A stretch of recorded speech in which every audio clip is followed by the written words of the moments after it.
নিজে হাতে ভোগ বানিয়ে জন্মাষ্টমীর পরদিন বাড়িতে নন্দ উৎসব পালন করলাম। জন্মাষ্টমীর লাস্ট ভিডিও নিয়ে চলে এলাম তোমাদের সামনে। আশা করছি পুরো ভিডিওটা দেখলে তোমাদের অবশ্যই ভালো লাগবে। তো ভিডিওটা শুরু করলাম একদম সকাল থেকে। আমি তো উপোস কাল রাতে ভেঙে গেলে জাস্ট একটা পেয়ারার টুকরো আর একটা নারকেল নাড়ু খেয়ে তারপরে ওই 3টে-4টে বেজে গেছিলো সোমবারে রাতে আর কি ঘুমাতে, যেটাকে মানে বলতে পারো মঙ্গলবারের প্রায় সকাল। তো তারপরে আর কি 2-2.5 ঘন্টা মতো একটু ঘুমিয়ে ঘুম থেকে সকালে উঠে বাসি ঘর-টর সব কিছু ঝাড়ু দিয়ে স্নান করে পুজো করে তারপর যে সোমবারে দুপুরে যে খিচুড়ি ভোগ দিয়েছিলাম আমি, সেটা ফ্রিজে রাখা ছিল কিছুটা, তো সেটা আবার আমি একটু খেয়েছি। যেহেতু সকালে পুজো করার পরে তারপরে অন্য খাওয়া যায়, তো তারপরে সেটা খেয়ে আমি রেডি হয়ে নিচে যাচ্ছিলাম পনির নিয়ে আসতে। যা যা কিছু প্রয়োজন ছিল তো সেগুলো নিয়ে আসলাম, আর এনে এখন রান্না বসিয়ে দিয়েছি, মানে নন্দ উৎসবে যেগুলো গোপালকে ভোগ দেব। তো রান্না একদম প্রায় শেষের দিকে। সব কিছু তোমাদের সাথে শেয়ার করিনি, এখন এই যে শেষে টমেটো চাটনিটা হচ্ছে। এখন তোমরা অনেকেই বলতে পারো যে গোপালের জন্য ভোগ বানাচ্ছো আর পোশাক পরেছো, এমন আমি জানি অনেকেই বলবে, কিন্তু বিশ্বাস করো এই পোশাক আমি বাড়িতে পরে থাকি আর এটা পরিষ্কার পরিচ্ছন্ন ধোয়া কাচাই ছিল।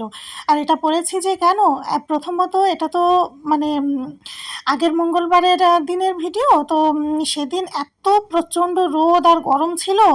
আর সোমবারে দুপুরে আমি শাড়ি পরে যে ভোগগুলো বানিয়েছিলাম নিজের ইচ্ছাতে, তো সেদিন আমার এত কষ্ট হয়ে গেছিলো। আমি তোমাদেরকে এর আগের ভিডিওগুলোতেও বলেছি যে আমার নারকেল ফাটিয়ে দেওয়ারও কেউ নেই, আমি সব কিছুই একা হাতে করেছি। তো সেহেতু আমার মনে হয় আমি যেটাতে কমফোর্টেবল থাকবো বা সুষ্ঠুভাবে সময়ের মধ্যে সব কিছু সেরে উঠতে পারবো, তো সেই কারণেই আমি ওটা পরেছি। আর ওটা কিন্তু আমি গরমের দিনে পরেই থাকি এখানে। হয়তো সব কিছু আমার মন মতো লাগে না, সেই কারণে আমি ভিডিওতে তোমাদের সাথে শেয়ার করি না। এখন তোমরা ভালো খারাপ যাই কিছু বললে বলো, আমার কিচ্ছু করার নেই, আমি জাস্ট সহ্য করতে পারছিলাম না। আর ভোগটা তোমরা প্রথমে ভিডিও শুরুতেই দেখেছো যে কী কী রান্না করেছি, কী কী বানিয়ে গোপালকে সেবা দিয়েছি। তো এই সমস্ত কিছু কাটা বাটা ধোয়া সব কিছু একা হাতের উপর দিয়ে সামলাতে আর কি যে পরিশ্রমটা হয়, হয়তো এই কথাটা আমি বারবার প্রত্যেকটা ভিডিওতে বলছি ঠিকই, এটাতে কোনো না সত্যি বলতে শারীরিক কষ্ট হয় না। হ্যাঁ, যেটুকু হয় সেটা ক্ষণিকের জন্য, পরে সেটা আবার ঠিকও হয়ে যায়। কিন্তু মনে আমার খারাপ লেগেছে এই জায়গাটায় যে মানে আমার সবজিটা একটু কল থেকে ধুয়ে এনে দেওয়ারও কেউ নেই। এখন তোমরা বলবে যে জানোই যখন তোমার ঘরে কেউ নেই তাহলে করো কেন? ওই যে বললাম না যে সারা বছর যাকে কিছু দিতে পারি না তাকে জন্মদিনের দিনটা আমার খুব করে ইচ্ছা হয় যে শত কষ্ট হয়ে গেলেও আমি করব। হ্যাঁ, ওই খারাপ লাগাটা একান্তই আমার বরমশাইয়ের প্রতি, যে সে চাইলে আমাকে হয়তো একটু হেল্প করলে আমার একটু সুবিধা হতো। কিন্তু যেহেতু সে এবার করেনি বা পারেনি, যাই হোক কিছু একটা হবে। তো ক্ষণিকের মন খারাপ ছিল, সেটা কিন্তু পরে গিয়ে আবার ঠিকও হয়ে গেছে। তো দেখো যাই হোক সব কিছু কমপ্লিট করে তারপরে রান্না সেরে উঠতে আমি তো মানে বুঝতেই পারছো বাইরে রান্না হচ্ছে ঠিকই, পাখা তো বন্ধ, ঘেমে ভিজে যাচ্ছি রীতিমতো বারে। কিন্তু কতবার উঠবো আর উঠে গিয়ে আমি নিজে ফ্রেশ হবো? ওইভাবে তো হয় না, না রান্না করতে। আর তাছাড়া বিনা সেটআপে রান্না, এটা তো বুঝতেই পারছো। যেখানে সেটআপ বলতে আমাদের প্রত্যেকের কিন্তু কিচেনে যেভাবে সেটআপ থাকে সেটা তো আর জিনিসপত্র বের করে নিয়ে বাইরে অন্য জায়গায় রান্না করলে সেভাবে তো আর হয় না, না? তো তারপরে রান্না-টান্না সব কিছু কমপ্লিট হয়ে গেলে আমি সমস্ত ভোগ আর কি ঢাকা দিয়ে দেখলাম যে পুরো ফ্লোরটা একদম পুরো ঘি, বাটার, তেল এরকম আর কি চিটপেটে হয়ে গেছে। তারপরে দেখলাম যে না, আমাকে তো স্নান করতেই হবে, না হলে আমি ফ্রেশ না হয়ে পুজোয় বসতে পারছি না। এমন একটা ফিলিংস লাগছিল শরীরের ভিতরে। তারপরে আর কি সব কিছু উঠিয়ে আমি ফিনাইল দিয়ে পুরো ঘর আর কি মুছে নিয়েছি সাথে। মুছে একদম পুরো ক্লিন করে ফ্রেশ করে রেখে তারপর আমি স্নান করে নিয়েছি। স্নান করে একদম পুরো মানে মনে হচ্ছিল যে এত আমার ফ্রেশ লাগছে, আর তখন তো আমি পুজোয় বসবো, শাড়ি কাপড় পরতেই হবে। তারপর আমি আমার মতো একটা ওই যে সুতির ছাপা শাড়ি পরে গোপালের ভোগ সব কিছু সাজিয়ে গুছিয়ে নিয়ে বসে গেলাম পুজোতে। ঠাকুর ঘরের উপরে যে আর্টিফিশিয়াল ফুলগুলো দিয়ে আমি রবিবারের রাতে সাজিয়েছিলাম, তো এর আগের ভিডিওগুলোতে তোমরা দেখেছো, জানি না তোমরা কে খুব ভালো করে ফলো করেছো। একটু খেয়াল করলে দেখতেই পাবে যে এক একটা ভিডিও ক্লিপে তোমরা এক এক রকম ডিজাইন দেখেছো। কেন এরকম হয়েছে বলো তো? আসলে ওই ফুলগুলো তো খুবই হালকা হয়, আর এই ব্যালকানির এপাশটা থেকে জানো তো প্রচণ্ড পরিমাণ হাওয়া ঢোকে, আর ওই হাওয়ার কারণে বারবার করে আর কি খুলে যাচ্ছিলো আর আমাকে বারবার ঠিক করতে হচ্ছিল। এই কারণে এরকম হয়েছে।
উঠে তখন তিনি শ্রীকৃষ্ণকে জানতে পারলেন। সুতরাং ভগবান গীতা পাঠ করার উদ্দেশ্য হচ্ছে শ্রীকৃষ্ণকে যথাযথভাবে জানতে পারা।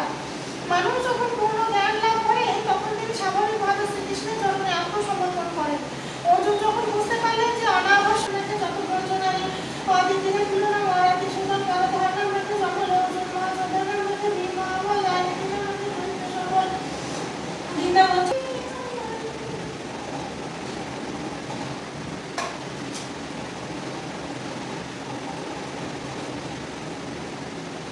জানি এই ভিডিওটা একটু লং হয়ে গেছে, চাইলেই দুটো পার্টে করতে পারতাম, কিন্তু আমি আর ইচ্ছে করেই করলাম না, যেহেতু পুজোর দিনের ভিডিওগুলো অনেকগুলো পার্টে শেয়ার করেছি সেজন্য। তো দেখো আজকে নন্দ উৎসবে গোপালকে আজ ভোগে দিয়েছি ফ্রাইড রাইস, 5 রকম ভাজা রয়েছে, কুমড়ো ভাজা, বেগুন ভাজা, বিনস ভাজা, ফুলকপি ভাজা, গাজর ভাজা, আর পাশে প্রথমে বাটিতে রয়েছে ভেজ ডাল, তারপরে রয়েছে মটর পনির, আর বেশি কিছু আইটেম করিনি, চাটনি, পাঁপড়, এদিকে ভার্মাসিলি পায়েস বলে না কি বলে জানি না, আর রয়েছে গ্লাসে গোপালের জন্য দুধ, আর 3 রকম ফল। এই যেটুকু যা ছিল ঘরে, যেটুকু আয়োজন করতে পেরেছি সেটুকু দিয়েই করেছি। আমি অত নিয়মকানুন জানি না, বুঝি না, যেটুকু জানি সেটুকু আমি আমার মন থেকে সেইভাবেই করার চেষ্টা করি। এই 7 মিনিট পর্যন্ত কতজন ভিডিওটা দেখলে জানি না, তবে একটা কথা খুব বলতে ইচ্ছে করছে। আমি আরতি করার সময় যে হরিনাম করছিলাম, ওটা কিন্তু আমি রোজকার দিনের পুজোতেও ঘরে করে থাকি। যেদিনকে পুজোর ভিডিওগুলো তোমাদের সাথে শেয়ার করি ডেইলি ব্লগের মধ্যে দিয়ে, তখন ভিডিও এডিটিংয়ের সময় না ওটা আমি কাট করে বাদ দিয়ে দিই। ভাবি যে কে কীরকম ভাবে নেবে, কি ভাববে, কি বলবে, এই জন্য আর কি। কিন্তু আজকে যেহেতু বাড়িতে পুজোর বিশেষ দিন, আজকে আর কিন্তু কোনো রকমভাবে কাট করে বাদ দিলাম না। আমি এই কারণেই কাট করি যে যেহেতু আমার কণ্ঠস্বর ভালো না, আমি নিজেও জানি শুনতে কীরকম কী লাগবে কি না, সেই কারণে। কিন্তু আজ মনে হলো না, এই বিশেষ দিনে হরিনাম করছি, সেটাও যদি কেউ ভালো খারাপ কণ্ঠস্বর বিচার করে তাহলে করবে, খারাপ হলে খারাপই না হয় বলবে, তো বলুক। তো এই কারণে আর কি ভেবেছি যে আজকে আর কাট করে বাদ দিলাম না, পুরোটা রেখে দিলাম। আর এখন আমি যাচ্ছি সমরভূমিতে প্রসাদ দিতে, না হলে মণ্ডল মশাই সকালে অফিস চলে গেলে পরে আর আমি যেতে পারবো না। তো সমস্ত কাজকর্মের মধ্যে দিয়েও খুব করে চেষ্টা করেছি পুরো ভিডিওটা সকাল থেকে রাত পর্যন্ত পুরোটা তোমাদের সাথে শেয়ার করার। আর অবশ্যই কমেন্ট করে জানিও কেমন লেগেছে, ভালো লাগলে একটা লাইক করে দিও। দেখা হচ্ছে নেক্সট ভিডিও।